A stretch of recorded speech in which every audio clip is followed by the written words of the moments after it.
पत्रकार बंधुओं का बहुत बहुत आभार, धन्यवाद यहाँ पधारने पर। जैसा कि हमेशा की तरह आप लोग जानते हैं कि जो सेंसिटिव मुद्दे होते हैं शहर के, उनको उठाने के लिए एकजुट होकर के हम लोग, हमारी टीम अलग अलग क्षेत्रों में वो उठाते रहते हैं। हमारा कोई पॉलिटिकल एजेंडा नहीं होता और हम किसी पॉलिटिकल पार्टी से नहीं हैं।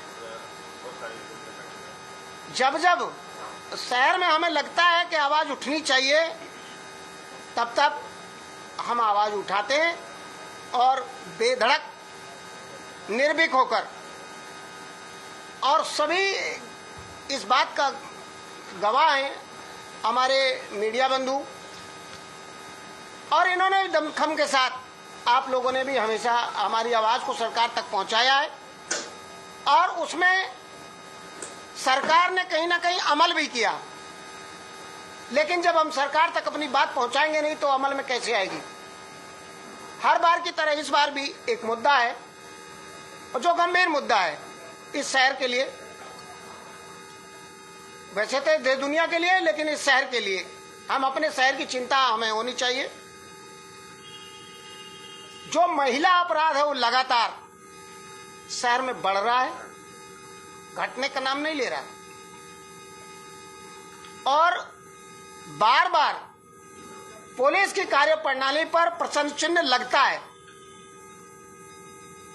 कितनी बच्चियां खो गई, कितनी महिलाएं यहां से गायब हो गई, खो गई, गायब हो गई, बलात्कार हुआ या घरेलू हिंसा की शिकार हुई। इनके आंकड़े सरकार या हमारी फरीदाबाद या हरियाणा की सरकार कभी भी स्पष्ट रूप से सामने नहीं रखती और ना ही इसको अमल में लाया जाता है। हमें जैसे ही पता चला कि फरीदाबाद, पलवल और गुरुग्राम, इन 3-4 जिलों की स्थिति भयानक होती जा रही है, तो हमें भी लगा कि इस पर हमें बात करनी चाहिए, मुद्दा उठाना चाहिए।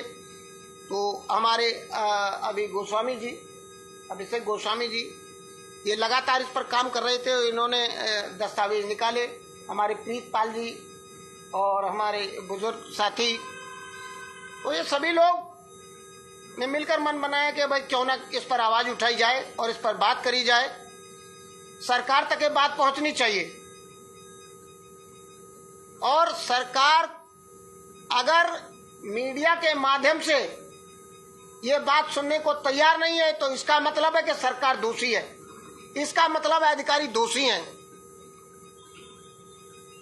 जिसलिए मैं जाना चाहता हूं, या शहर मुझे जानता है, या आप लोगों ने मेरी पहचान बनाई,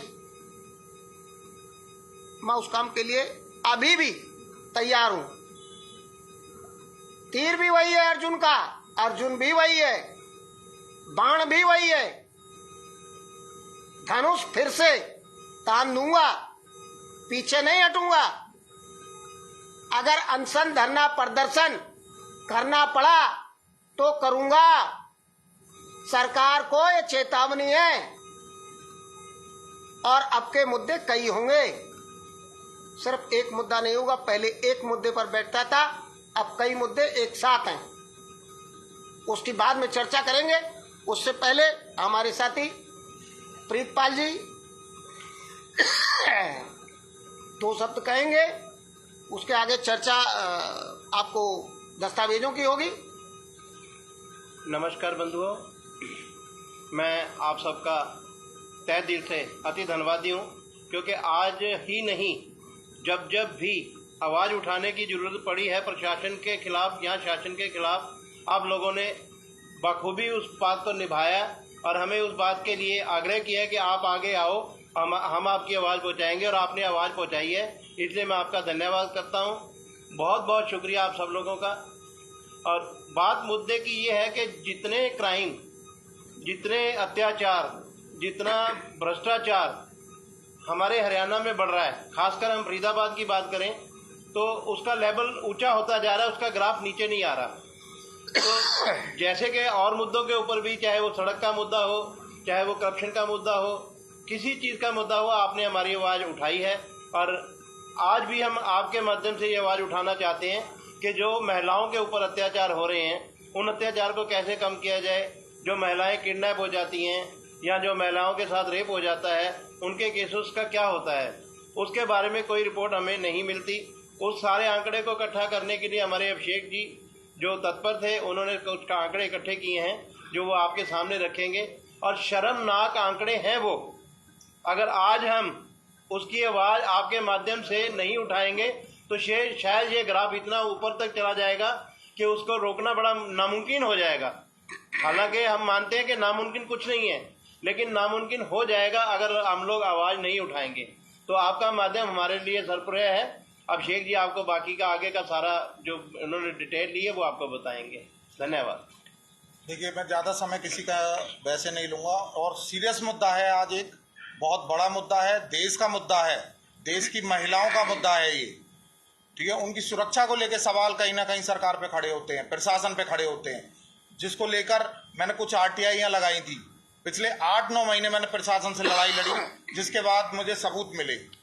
सबसे पहली बात, आपने देखा होगा 26 जनवरी को जो परेड निकाली गई थी वो महिला प्रधान थी। हमारे जो स्लोगन आप देखेंगे, बेटी बचाओ बेटी पढ़ाओ, ये सब कहीं ना कहीं मुझे किताबी नजर आए। और कुछ ऐसे हादसे मेरे साथ भी हुए परिवार में जो मुझे देखना पड़ा कि मुझे जब मैं अंदर गया थानों में, कोर्ट में, तो मुझे एहसास हुआ कि महिलाओं की स्थिति इस समय ठीक नहीं है, जिसको लेकर मैंने 14 सितंबर 2023 को पुलिस आयुक्त महिलाओं से संबंधित क्राइम अगेंस्ट वुमेन पर आरटीआई लगाई, जिसमें जिले के सभी थाने, चाहे वो फरीदाबाद हो चाहे वो पलवल हो, ठीक है, उनके ऊपर मैंने गुमशुदा महिलाओं की, दहेज उत्पीड़न की, घरेलू हिंसा की, बलात्कार की घटना की, और अब तक के आईपीसी जो 1860 अधिनियम है उसके तहत केसों की धारा जो 376 हटाते हैं ये लोग, जो पुलिस प्रशासन ने अपने ऊपर पावर रखी हुई है, कितनों को हटाया गया ये मैंने जानकारी लेनी चाहिए। जिसमें फरीदाबाद के जो सहायक पुलिस आयुक्त थे उनके द्वारा 15/9/2023 को, आप दिखाते जाएं इस चीज को, पत्र मिला जिसमें उन्होंने सूचना देने से मुझे साफ मना कर दिया, जिस पर मैंने फर्स्ट अपील करी और पुलिस आयुक्त को 5/10/2023 को उनके साथ मेरी जो है दोपहर को मीटिंग हुई, तो उन्होंने 25 तारीख की मेरे को 25/10/2023 को दोपहर को 12 बजे बुलाया, जिसमें उन्होंने फरीदाबाद के सारे थानों के एसएचओ, सारे चौकियों के एसएचओ बुलाए थे। वो उनसे कह रहे थे कि भाई जैसी मुझे बुलाया, जो भी उनकी बात चल रही थी वो मुझे नहीं पता, काफी चिल्लम चिल्ली चल रही थी वहां पे हेडक्वार्टर में अपने सीपी ऑफिस में। उसके बाद मुझे बुलाया गया, मुझसे सवाल पूछा गया कि भाई साहब क्या पुलिस प्रशासन आपको खाली दिखाई देता है। मैंने कहा सर, मैंने तो एक छोटी सी क्वेरी आपसे मांगी है कि महिलाओं की स्थिति देश में क्या है। तो उनकी जो वक्तव्य थे ये डीसीपी अभिषेक जोसवाल जी, उन्होंने मुझे स्पष्ट रूप से मना कर दिया, बोले आप चंडीगढ़ जाइए, इसकी सूचना हम नहीं दे पाएंगे, चंडीगढ़ से आपको मिलेगी जो मिलेगी, ठीक है। ये फरीदाबाद की आपको मैं बता रहा हूँ, वो अभी भी पेंडिंग है मेरी, वहाँ चंडीगढ़ में चल रही है इसको लेके। फिर मैंने पलवल की जो पुलिस थी उस पर मैंने लगाया, दिनांक 13/9/2023 को पलवल पुलिस अधीक्षक को सेम आरटीआई मैंने लगाई, सवालों सहित लगाई, परंतु जवाब नहीं मिला। जब मैंने फर्स्ट अपील की, जब भी फर्स्ट अपील करते हैं, आजकल आरटीआई इतनी कमजोर कर दी गई है, जब तक उनको जॉब के लिए एक तरह से फर्स्ट अपील में एक धारा होती है, धारा 20 के तहत, और उनकी कहीं ना कहीं जो सरकारी वो होता है, कर्तव्य होता है, जब वो विमुख होते हैं उसके लिए उनके लिए लिखा जाता है। तब उन्होंने अंत में जाके एक लंबी लड़ाई के बाद पलवल जिले के अंतर्गत 12 पुलिस स्टेशनों की डिटेल मुझे प्रदान की गई, जो कि बहुत डराने वाली और क्राइम अगेंस्ट वुमेन पर जीरो टॉलरेंस की सरकार और पुलिस प्रशासन की नीति पर एक बड़ा काला धब्बा नजर आता है, ठीक है। सरकार की कथनी और करनी में जमीन आसमान का अंतर है, जो साफ दिखाई देता है। पलवल क्षेत्र के मैं अब आंकड़े आपको बताने जा रहा हूं। पलवल क्षेत्र से पिछले 3 साल में 1350 लड़कियां और महिलाएं गायब हो चुकी हैं, ठीक है, जिनमें से मात्र 561 महिलाएं जो हैं वो बरामद हो पाई हैं, जिनकी उम्र 18 से 27 वर्ष की है।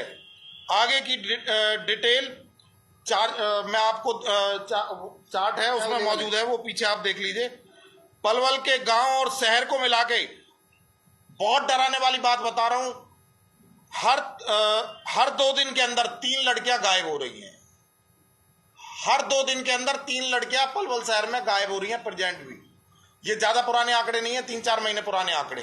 टोटल कितना है प्रतिदिन के आपसे मेरे को जो बताया गया वो 1350, जो अब तक मेरे पास जो डॉक्यूमेंटेशन में है। 2023 का है ये। हाँ ये वाला, 2023 हाँ ये 2023 का है। ठीक है, इनमें से उसके बाद जो है महिला आयोग की भूमिका क्या रहती है, ये भी सवाल खड़ा करती है, वो मैं आपको बताऊंगा। इसमें क्वेश्चन इसमें एक और बनता है, महिला थाने में गुमशुदा महिलाओं की, इसमें आप देखेंगे चार्ट में, महिला थाने जो बने हैं वो महिलाओं की सुरक्षा के लिए बने हैं, लेकिन महिला थाने में गुमशुदगी की एक भी रिपोर्ट दर्ज नहीं है पलवल में। मतलब इस चीज को लेके कोई पलवल सिटी में क्राइम ही नहीं है, जबकि आए दिन अखबारों में आप लोग देखते रहते हैं, आपके माध्यम से भी लोगों को सूचना मिलती है कि आज इसका किडनैप हो गया, आज ये गायब है, आज ये नहीं है। आज मैं जो जिन महिलाओं की आपके सामने बात कर रहा हूं, ये वो महिलाएं हैं जिनका कहीं ट्रैक रिकॉर्ड नहीं है, गायब हो चुकी हैं, भूतल पे है नहीं है, ह्यूमन ट्रैकिंग हुई है, क्या हुआ है नहीं पता। सरकार इन चीजों को लेकर क्यों गुप्त है मैं नहीं जानता। पिछले 10 साल का रिकॉर्ड बेहद खतरनाक है और चौंकाने वाला है ये रिकॉर्ड। हथीन के अंदर 111 लड़कियों की एफआईआर दर्ज हुई, उसमें 111 अभी भी ट्रैकिंग पे लगी हुई हैं। जब मैंने इनसे जवाब मांगा तो अभी भी ट्रैकिंग पे लगी हुई है, वहां पे मिली नहीं है। ठीक है, पलवल एसपी द्वारा अब तक एक भी अधिकारी के खिलाफ, मैंने उनसे कहा, इसमें एक गतपुरी थाने का एसएचओ था जिसने झूठी एक सूचना भेजी थी, झूठी सूचना के खिलाफ कार्रवाई बनती है पुलिस अधिकारी के खिलाफ, क्योंकि ये लीगल डॉक्यूमेंट्स होते हैं सारे आरटीआई के तहत जो प्राप्त होते हैं। तो उसने ये सूचना दी कि हमने 376 अब तक किसी भी केस में नहीं हटाई है, क्योंकि एक 376 का केस मेरे परिवार से खुद संबंधित था। ठीक है, तो मैंने जब सूचना एसपी साहब को दी तो उन्होंने डांट फटकार कर उस एसएचओ से दोबारा से सूचना ली। मैंने उनको कंप्लेंट किया एसपी साहब को कि इसके खिलाफ कार्रवाई होनी चाहिए, वो कार्रवाई अब तक नहीं हुई। आपने कांग्रेस की एक महिला थी जो ये एसपी साहब के पहले जो पूर्व एसपी थे उनकी सिक्योरिटी में थे, उन्होंने नाजायज संबंध बनाए थे, नेता थी वो, कांग्रेस नेता थी शायद कोई, ठीक है ना, उनका भी अब तक कोई सॉल्यूशन नहीं निकाला। मतलब ये कहीं ना कहीं जो है महिलाओं के साथ खिलवाड़ होने का काम हो रहा है। ठीक है, अब आते हैं, मैं आपको अब जो बताने जा रहा हूं वो इंडिया की बताने जा रहा हूं। मैंने गृह मंत्रालय में भी एक रिपोर्ट लगाई थी, ठीक है, और उसके बाद सूचना भी कई रह गई है मेरे पास। मैंने पिछले 10 साल का रिकॉर्ड मांगा है, लेकिन मेरे पास जो है 17/1/2024 को एनसीआरबी में रिकॉर्ड के लिए मैंने मांगा था। तो मेरे पास जो फिलहाल में जो ट्रैक रिकॉर्ड है वो 2018 का है। केंद्रीय गृह मंत्रालय ने संसद में 2019-21 में जो गणना दी है महिलाओं के गायब होने की और क्राइम होने की, क्राइम अगेंस्ट जो वुमेन है, वो 13,13% है। मतलब 13.13 लाख महिलाएं, उनके साथ अब तक जो है गुमशुदगी की रिपोर्ट है पूरे देश के अंदर। ये बहुत बड़ा आंकड़ा है, छोटा आंकड़ा नहीं है। ठीक है, देश में रोजाना 246 लड़कियां और 1027 महिलाओं की गुमशुदगी की रिपोर्ट दर्ज हो रही है। जिम्मेदारी कौन लेगा उसकी? आए दिन सरकारें ये करती हैं, संस्थाएं बनी पड़ी हैं, वो लोग महिला प्रधान और ये सब दिखाते हैं, मुझे तो कहीं ना कहीं वो ढकोसला नजर आता है। ठीक है, और जो लापता महिलाओं की संख्या है एफआईआर दर्ज की, वो इस प्रकार है। मैं अब आपको स्टेट वाइज बताने जा रहा हूं कि कितनी महिलाएं किस स्टेट में लापता है।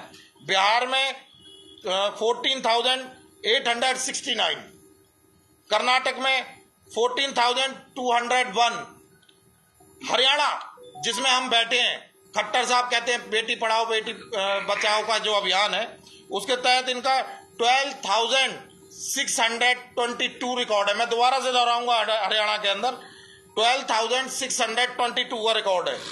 यूपी जो आज की डेट में कहते हैं हमारे बाबा जी का वो है, मैं अचंभित हो गया क्योंकि कहीं ना कहीं मैं भी उनका फैन हूं। लेकिन जब मैंने ये आंकड़ा देखा और मैंने एनसीआरबी की रिकॉर्ड पढ़े तो मुझे मतलब बहुत डराने वाला सीन था कि सबसे ज्यादा क्राइम आज भी, लड़कियां जो गायब हो रही हैं वो आज भी यूपी के अंदर है। सबसे ज्यादा जो क्राइम महिलाओं के उस पे हो रहे हैं वो आज भी यूपी के अंदर है। हम कैसे कह सकते हैं यूपी आगे है? लेकिन जिस तरीके से मोबाइलों का और इनका टीवियों पे इस तरीके से प्रचार चल रहा है जो, ये बेहद खतरनाक है आने वाले समय के लिए, क्योंकि ये एक तरफ तो महिलाएं लापता हो रही हैं और दूसरी तरफ इसका उल्टा प्रचार करके कहीं ना कहीं जनता को गुमराह करके उनसे वोट लिए जाते हैं नेताओं द्वारा। ये मैं किसी एक पार्टी के लिए नहीं कह रहा, पार्टी चाहे पक्ष की रही हो चाहे विपक्ष की रही हो, प्रेजेंट की हो या फ्यूचर की हो, हमारा देश पहले भी था, आज भी है, हमेशा रहेगा। बात लोकतंत्र की है और लोकतंत्र में समान अधिकार है पुरुष को और महिला को, दोनों को जीने का। और कहीं ना कहीं महिलाएं जिस तरीके से गायब हो रही हैं, ये क्वेश्चन मार्क है सरकार के ऊपर, क्योंकि जिम्मेदारी प्रेजेंट में बीजेपी सरकार की बनती है, क्योंकि बीजेपी सरकार जो है सेंटर में बैठी हुई है और मैक्सिमम जितनी लड़कियां गायब हुई हैं वो सारे के सारे बीजेपी शासित राज्य हैं। ठीक है, मैं तमिलनाडु पे आता हूं, 23,964 आप रिकॉर्ड करिएगा इसको। छत्तीसगढ़ के अंदर 22,176, दिल्ली के अंदर 29,676, तेलंगाना के अंदर 15,828, गुजरात के अंदर 15,221 है। क्या ये सब आंकड़े जो मैंने आपको बताए क्या डराने के लिए नहीं है? क्या हमारी बहन बेटियां सुरक्षित हैं आज के समय में? ये सरकार के आंकड़े हैं, ये सरकारी आंकड़े हैं जो मैं आपको बता रहा हूं, बकायदा रिकॉर्ड में, आप पीछे देखते जाइए इनको। ठीक है, देश में नाबालिग जो बच्चियां हैं उनकी खूबसूरती, जिनकी उम्र 18 से कम की है, उनकी संख्या बेहद डराने वाली है। 2,51,430 है और 18 वर्ष से अधिक उम्र की महिलाएं जो हैं वो 10,61,448 हैं, 648 सॉरी, जो कि एक बड़ा आंकड़ा है और देश को डराने वाला है और सरकार की बेटी बचाओ बेटी पढ़ाओ अभियान को सिर्फ एक मिथ्या बताने वाला है, क्योंकि बेटियां बचेंगी तभी पढ़ेंगी बेटियां। ठीक है, जब बेटियां बचेंगी नहीं तो पढ़ेंगी कहां से बेटियां? और क्यों नहीं सरकार इतने बड़े टॉपिक को आज तक छुपा के बैठी पड़ी है? कहीं ना कहीं मुझे लगता है ये ह्यूमन ट्रैकिंग का मामला है और कहीं ना कहीं सरकार को, जब ये रिकॉर्ड में है तो इसके ऊपर मैं ये सवालिया निशान खड़ा करता हूं कि सरकार ने इसमें क्या ठोस कदम उठाए हैं। मैं चाहूंगा कि आपके माध्यम से, और आज फरीदाबाद एक ऐसा क्षेत्र है जो समाज सेवियों का क्षेत्र है और यहाँ के जो रिपोर्टर हैं वो भी ऐसे हैं जिनकी आवाज दूर विदेशों में पहुंचती है। तो मैं आज चाहूंगा आज आप सबसे कि ये जो आवाज है महिलाओं की आवाज, क्योंकि आज ये मेरी कोई बहन बेटी, मतलब मेरी कोई बेटी नहीं है, लेकिन मैं समाज में जितनी भी बहन बेटियां हैं, माताएं हैं, मैं उन्हें अपना मानता हूं, अपने परिवार की तरह मानता हूं। और कहीं ना कहीं जो ये आंकड़े हैं, जब मैंने खुद मेरे ऊपर सर्वाइव हुआ, मैंने आंकड़े छुए, क्योंकि एज ए समाज सेवी और आरटी एक्टिविस्ट मुझे ये सब चीजें महसूस हुई और ये सारे रिकॉर्ड हैं बकायदा। ये इस तरीके से मैंने एक लंबी लड़ाई लड़ी जिसके बाद मुझे ये सारे रिकॉर्ड मिले हैं। ठीक है, अब मैं आता हूं एनसीआरबी की रिपोर्ट पे।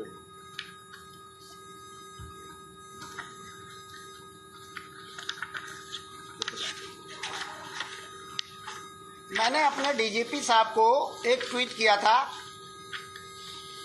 मेरे मन में है कि जब पूरा देश पीपीपी मॉडल पे चल सकता है, 3P मॉडल पे, सरकार कहती है 3P मॉडल पे, हम 3P मॉडल पे हर संस्थान को चलाना चाहते हैं। जैसे हमारा अस्पताल है बीके, उसमें कैथ लैब जो है 3PP मोड पे है, जो हमारे सेंटर है वो 3PP मोड पे है, तमाम सारी ऐसी चीजें जो 3PP मोड पे चल रही हैं। तो मैंने कहा आप पुलिस को भी 3PP मोड पे क्यों नहीं कर रहे? पुलिस, प्रेस, पब्लिक इनकी मीटिंग क्यों नहीं करते? हर थाना मीटिंग करे, क्षेत्र में लोगों की समस्याओं का सीधा रूबरू होगा, समाधान भी होगा, लेकिन उसमें पैसा नहीं बनेगा। पुलिस को क्या चाहिए? पैसा। इसलिए वो 3PP मोड को लागू नहीं करना चाहते। हर थाने पर महीने में या 15 दिन में या 20 दिन में 3PP मोड पे ये क्यों नहीं करते बैठक? जितने ग्रीवेंस हैं थाने में, जितनी FIR हुई थाने में, जितनी एप्लीकेशन आई, उन पे विचार विमर्श क्यों नहीं होता? प्रेस के सामने हो, पब्लिक को बुला के हो, जो ग्रीवेंस जिनकी हैं उनको बैठा के हो और अन्य पब्लिक को भी बुलाया जाए, उसमें क्षेत्र के लोगों को। मैंने लिखा, ट्वीट किया और फरीदाबाद सीपी ऑफिस से मुझे जवाब आया, हम इस पर कार्रवाई करना चाहते पर अभी तक हुआ नहीं। देखिए, अब आगे की मैं आपको बताता हूँ। एनसीआरबी रिकॉर्ड के हिसाब से जो क्राइम अगेंस्ट वुमेन है उसका मीनिंग क्या आता है।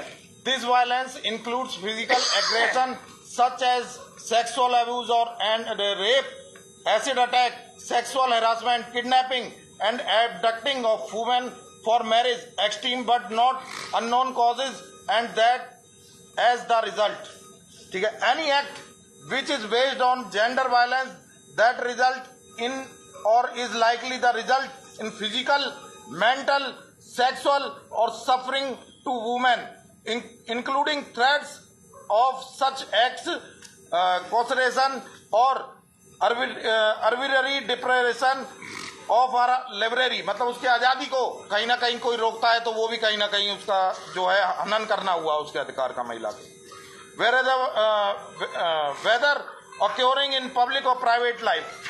अब मैं आता हूँ आपके पास आंकड़ों के साथ।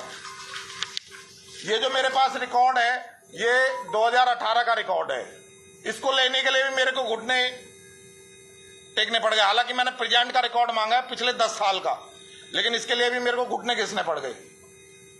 पिछले 9 महीने से फाइट कर रहा हूँ। 18 तक का मिला है, 18 तक का हमारे पास है। तो मैं बता देता हूं, ये इसमें लिखा है क्राइम अगेंस्ट वुमेन स्टेट्स, ठीक है। 2016 में 3,22,949 था। 2017 में जो हो गया 3,45,989 हो गया।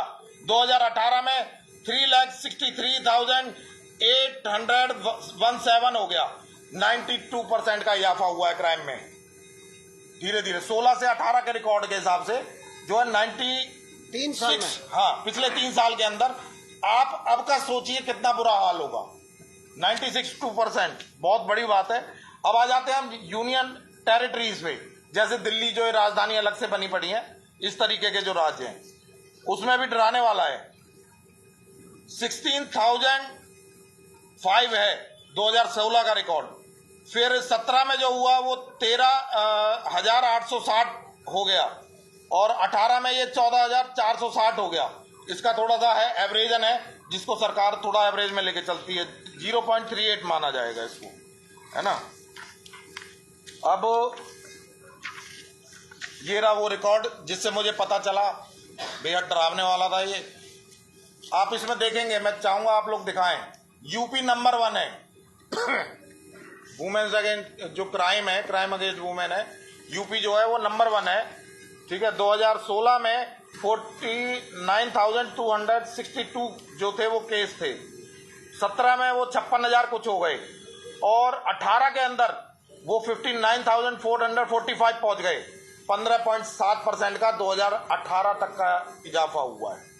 ये तो वो होगा ना जो हुआ है। हाँ, जो रिकॉर्ड में है, ये वो आंकड़े हैं जो रिकॉर्ड में है। जिनका कोई रिकॉर्ड नहीं है उनका तो कहना ही क्या, ठीक है ना। फिर महाराष्ट्र है 2nd नंबर पे, ठीक है। उसके बाद में इसी तरीके से आंकड़े हैं, वो आप लोग ले सकते हैं मेरे से।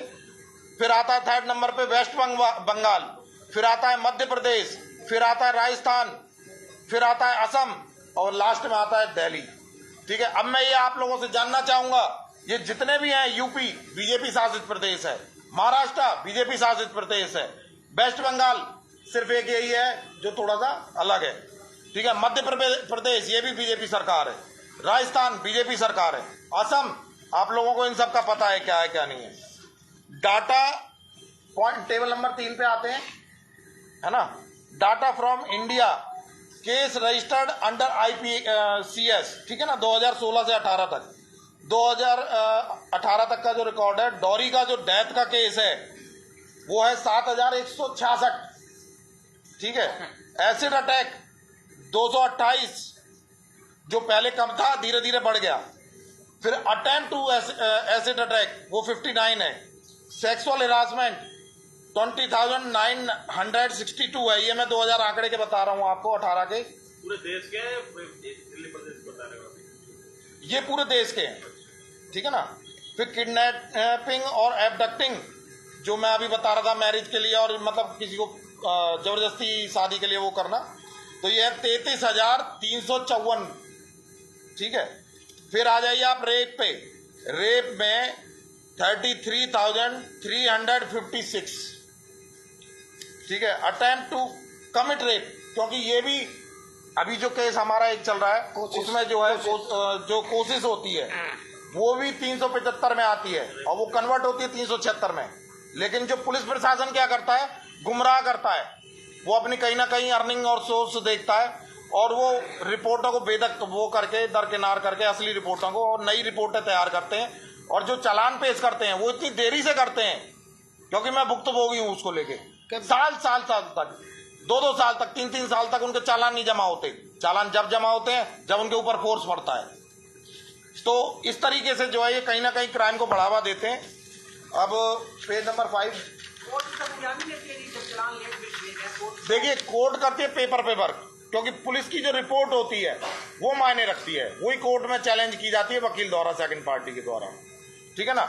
अगर वो रिपोर्ट गलत बनाएंगे तो कहीं ना कहीं जो सच्चाई है वो छुपती है, ठीक है। ये आपके आंकड़े सर ये किस साल के कब से कब तक? ये 2018 तक के हैं सर। 2018 हाँ से? हाँ, और मैंने उससे पहले क्या आपको बता दिया, 16 17 आपकी संस्था जो है, मतलब इन आंकड़े जो आगे आंकड़े हमने देख लिए, हम पेपर ले लेंगे आपसे, ठीक है जी। ये अब आपकी संस्था इसके अगेंस्ट पे क्या कार्रवाई करने जा रही है और कैसे खड़ी होगी, कैसे ये बात जो है प्रशासन तक पहुंचाई जाए कि इस पर कार्रवाई? देखिए, सबसे पहले बात है, मैंने इसमें लिखा हुआ है, देश भर और हरियाणा सहित सभी राज्यों में गुमशुदा होती बेटियां, जिम्मेदार कौन है? सबसे पहले सरकार, पुलिस प्रशासन या फिर हम, क्योंकि क्राइम करने वाले लोग कौन है? वो हम में से हैं। ठीक है। सबसे पहले हमें अपनी मानसिकता लड़कियों के लिए बदलनी पड़ेगी। अगर वो कपड़े कैसे पहनी है उसकी अपनी फ्रीडम है। जो भारत का जो संविधान है वो प्रत्येक व्यक्ति को बराबर आजादी का दर्जा देता है, वो किसी भी तरीके का कपड़े पहने। लेकिन जो जेंट्स की जो मानसिकता होती है इस चीज को लेके, वो कहीं ना कहीं नेगेटिव होती है, जिसकी वजह से क्राइम्स बनते हैं, ठीक है। और गुमशुदगी का तो खैर वो सरकारी आंकड़ा बताएगी क्या सिस्टम है, ये ह्यूमन ट्रैकिंग है, क्या है क्या नहीं है, ये मेरे समझ से बाहर है। क्योंकि ये मेरी बकायदा आरटीआई डाली गई है, ठीक है। एक लंबी लड़ाई लड़ी गई है, ये आरटीआई के, मैंने प्रॉपर आपको दिखा दे रहा हूँ, ये बकायदा आरटीआई है। ये आप देखेंगे, ये बकायदा आप देखेंगे, ये यहाँ के जो फरीदाबाद के जो है सीपी साहब के यहाँ से है, ठीक है। ये पलवल के यहाँ से है, ठीक है। ये आपको मैं दिखा दे रहा हूँ। बीमारी होगी तो दवाई क्या है इसकी? वही मैं आपको बताने जा रहा हूँ, और मैं एक बार दिखा दूँ, ये संतुष्टि होनी चाहिए। ऊपर लिखा हुआ है प्रॉपर तरीके से, NCRB crime against women in India, a review from NCRB report 2018। जो भी मैंने आपको आंकड़े बताए हैं वो लिखित आंकड़े हैं और सरकार के आंकड़े हैं, ये सरकार के रिकॉर्डेड है, ये रिकॉर्डेड आंकड़े हैं, में से है। ये बरवली कुछ नहीं है, ठीक है। अब आते हैं कि उनकी सेफ्टी, मैंने आपको जैसे बताया कि उनकी मतलब किस तरीके से, सबसे पहले हमें ठीक होना पड़ेगा, अपनी मानसिकता ठीक करनी पड़ेगी, ठीक है ना। क्योंकि महिला जब जाती है समाज में, किसी के साथ दुर्घटना होती है, उसे बहुत परिस्थितियों से जूझना पड़ता है। उसे अपने मायके से, अपने ससुराल से, अपने बच्चों से, अपने पति से, कई चीजों से निपटना पड़ता है। लेकिन हम लोग क्या करते हैं, पुरुष प्रधान, हालांकि हम कहते हैं बरवली के महिला प्रधान देश है, लेकिन एक्चुअल में ऐसा है नहीं, ठीक है। पुरुष कहीं ना कहीं अपनी दबिश दिखाता है, जिस कारण से दिक्कत आती है। दूसरा जो है सरकार की जो पॉलिसियां हैं, मैं चाहूंगा उसके बारे में बाद में बाबा जी बोलेंगे, लेकिन उससे पहले मैं जाऊंगा, बहुत ही पुराने सज्जन है, ठीक है, लाखन सिंह जी आरटीआई एक्टिविस्ट हैं, आज से 40 साल पुराने, बाटा का चुनाव यही जीते थे। और मीडिया कर्मी साथियों, मैं सिर्फ महिलाओं को उत्पीड़न की ही बात करूंगा और सुझाव भी दूंगा, क्योंकि मीडिया जो है भारत सरकार का चौथा स्तंभ है। तो मेरा ये है कि सरकार तक पहुंचाए। महिलाओं का सामाजिक घरेलू हिंसा उत्पीड़न के अलावा कारखानों में भी उत्पीड़न होता है, जैसे फैक्ट्री एक्ट, हरियाणा सरकार कि अपना रिकॉर्ड है कि फरीदाबाद हरियाणा में फरीदाबाद कम से कम फैक्ट्री में 25,000 फैक्ट्रियां हैं, मगर 25,000 में 98% ऐसी फैक्ट्रियां हैं जो कि महिलाओं को अधिकार नहीं देती हैं, मिनिमम वेज नहीं देती हैं। अगर कोई लड़ता है उसे निकाल के बहाने बना के उन्हें बाहर निकाल दिया जाता है, समझिए। और फैक्ट्री एक्ट 1948 के तहत महिलाओं का अधिकार दिया गया, उनका सुलभ शौचालय पेशाब गया सब अलग हो, समझिए, लेकिन नहीं होता है। होता है ज्वाइंट उनके पास ही कर दिया जाता, क्योंकि शर्मिंदगी की बात होती है। दूसरी बात यह है, हर फैक्ट्री में महिलाएं काम करती हैं, उनके बच्चे भी होंगे तो उनके लिए क्रिच होता है, दूध का इंतजाम किया जाता है, खिलौने भी दिए जाते हैं और घंटे घंटे में महिला अपने बच्चों को देखने भी जाती है। लेकिन यहाँ किसी फैक्ट्री में ऐसा नहीं, समझिए। और दूसरी बात है, समान काम समान दाम। महिला भी 8.5 घंटा काम करती है, पुरुष भी 8.5 घंटा काम करता है, लेकिन महिला को कितना मिलता? 6,000। अगर उसने विरोध किया तो किसी न किसी बहाने से उसे निकाल बड़ी दिया समस्या है। समझिए, निकाल दिया जाता। डिलीवरी के समय महिला को 3 महीने पहले और 3 महीने बाद में छुट्टी का प्रावधान है, सब है इतनी, लेकिन ऐसा होता नहीं। कहीं भी जाओ ऐसा होता ही नहीं। महिला मासिक धर्म स्वच्छता के लिए उड़न योजना एक बनाई हुई है सरकार की कि वो जाए नैपकिन सैनिटरी पैड वगैरह उन्हें दे महिलाओं को, लेकिन ऐसा नहीं होता है कहीं भी, जो कि बड़ा तकलीफ वाली। पॉस्को एक्ट चौथा है, पॉस्को एक्ट 2013 के तहत अलग अलग कार्यस्थलों पर अनाचार किया जाता है, असहज व्यवहार झेलना पड़ता है, मजबूर करके यौन उत्पीड़न भी करते हैं। किसी महिला ने इस तरह के अनाचार का विरोध किया तो उसे अन्य बहाने से नौकरी से समाप्त कर दिया जाता है। इस तरीके की धारणा है। रिपोर्ट की सरकारी कार्यालयों में काम करते अधिकारी डॉक्टर MLR नहीं लिखने देते हैं, कुछ न कुछ बहाना बना देते हैं, और डॉक्टर भी अपने निर्वाह नहीं करते हैं जो कि करना चाहिए। जब नारी देश की प्रगति शक्ति है तो उसके लिए अधिकार भी तो बराबर होने चाहिए। घरेलू हिंसा भी होती है। आंगनबाड़ी देखिए, हरियाणा में फरीदाबाद को ले लो, कितनी आंगनबाड़ी है, उनमें कार्यकर्ता नहीं है। क्या करते हैं, एक आंगनबाड़ी दूसरी से अटैच कर दिया और महीने में कितना बढ़ा दिया, 200 रुपया। वो भी मिला ना मिला, और काम सब करना है तो क्या करें? क्यों मरता क्या न करता, बोलेंगे तो नौकरी जाएगी। ऐसे पोषाहार भी नहीं भेजा जाता, जबकि कानून में है कि 3 साल से नीचे बच्चे को आंगनबाड़ी में नहीं रखेंगे। और रजिस्टर में 6 महीना का बच्चा पैदा हुआ, रजिस्टर में लिख लिया, और पोषाहार वहीं के वहीं आंगनबाड़ी तक पोषाहार पहुंचने ही नहीं दिया जाता। कुछ तो पोषाहार डेयरियों पर भैंसों के लिए भेजा जाता, हमने पकड़ाया था और पेपर में आया था, कोई कार्रवाई नहीं। मैं चाहूंगा बाबा जी आप बताओ जी समाधान के बारे में। देखिए, प्रेस कॉन्फ्रेंस बुलाई है, आंकड़े दिए हैं जी जी, इससे समाज तक कैसे अपनी बात पहुंचाओगे, कैसे इसका समाधान होगा कि ये आंकड़े कम हो? देखो, मैंने जो प्रपोजल उनको दिया है वो ये प्रपोजल है, और इस पर 3PP पर पुलिस, प्रेस, पब्लिक। देखो, जब कैमरे के सामने और भरी भीड़ में पब्लिक के सामने अगर पुलिस अपना काम करेगी तो निष्पक्षता आएगी। उन पर जो दाग लगते हैं बार बार, उस दाग से भी बचेंगे, और मुझे पूरी उम्मीद है कि न्याय भी मिलेगी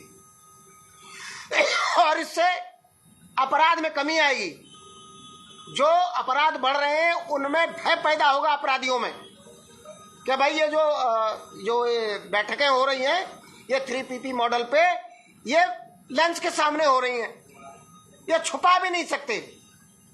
जो ये अभी चलता है ना कि भाई वो कैमरे वाले को तो पता चला नहीं, पीछे से लेन देन हो गया और पीड़ित को दबा दिया गया, तो पीड़ित को दबाने का जो ये सिलसिला चल रहा है, जो निष्पक्षता आनी चाहिए वो लेंस के सामने होनी चाहिए।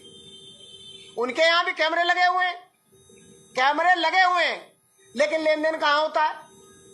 कैमरे के पीछे होता है ना, लेन देन कैमरे के पीछे होता है। वर्दी में शब्द आगे नहीं है, लेकिन हम सबको कहते हैं कि पुलिस करप्ट है, पुलिस भ्रष्ट है। सब तो नहीं है ना, अच्छे लोग भी हैं। ये बिल्कुल क्लियर कॉन्सेप्ट है कि जब हम खुले दरबार में और खुले मनसा से, नियत से काम करेंगे तो काम होगा। आज अपराध लगातार इसीलिए बढ़ रहा है क्योंकि पुलिस का भय अपराधियों से खत्म हो चुका है। अब पूरे हरियाणा में क्यों नहीं सामने करते हो भाई? दिक्कत क्या है? 3PP कॉन्सेप्ट जब तुम पूरे देश प्रदेश देश में चलाना चाहते हो तो इसमें क्या दिक्कत है? चलाओ प्रेस के सामने, करो न्याय। जिसको वापस लेना होगा वापस लेगा, जिसको समझौता करना होगा समझौता करेगा, लेंस के सामने करेगा ना। और जिस पर गंभीर अपराध है वो बच नहीं सकता। भाई आप आंकड़े भी पेश करो उन दिनों कि हमारी इतनी FIR आई, इतने हमने कार्रवाई करी, इतने पकड़े गए, इतने प्रोसेस में है, इतने को हमने कोर्ट भेज दिया, इतने को हमने जेल भेज दिया।